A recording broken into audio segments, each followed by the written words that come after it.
Hey folks, blessed Tuesday of Holy Week to you. I'm going to use today to talk not about our upcoming epistle reading because that would be an Easter one, and we don't want to rush Easter during Holy Week, that's for sure. But we're going to look at something Paul wrote in 1 Corinthians chapter 5.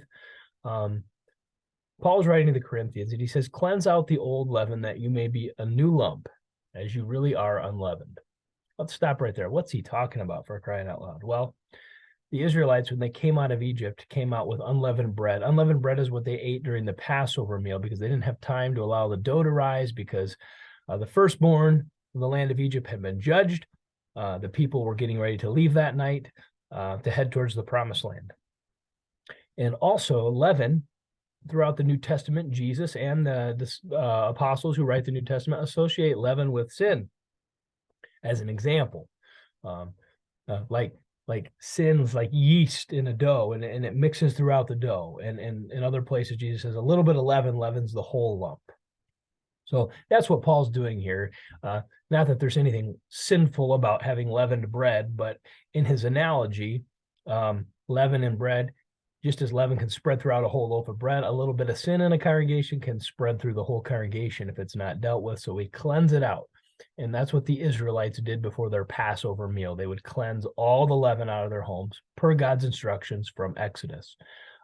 That's how they got ready for the Passover meal. So he's writing to people who would have been celebrating that Passover meal. They would have understood this imagery. And then he says these words, "Christ, our Passover lamb, has been sacrificed." Okay. "Let us therefore celebrate the festival, not with the old leaven of malice and evil, but with the unleavened bread of sincerity and truth."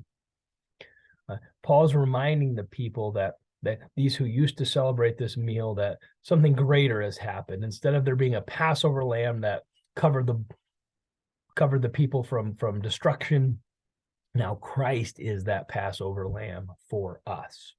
And there's many references to the Passover meal and Jesus as the Passover lamb in the New Testament. And sometimes we don't always get these references because we don't understand the background.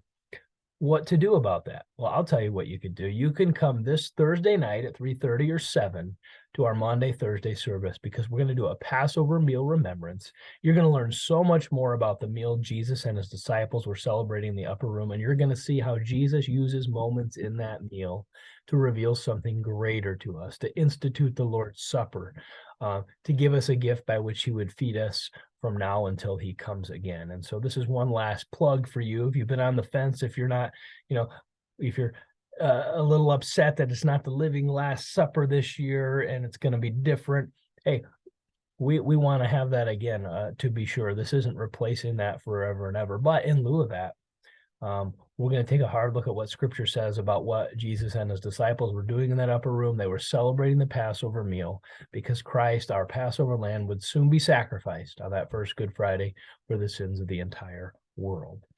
So I pray that you would keep this Holy Week without the leaven of malice and evil in your heart, but cleanse your hearts, prepare your hearts and minds for Maundy, Thursday, Good Friday, and then, of course, our coming Easter celebration. Hey, have a blessed rest of your Holy Week. We'll see you at services this week. God's peace.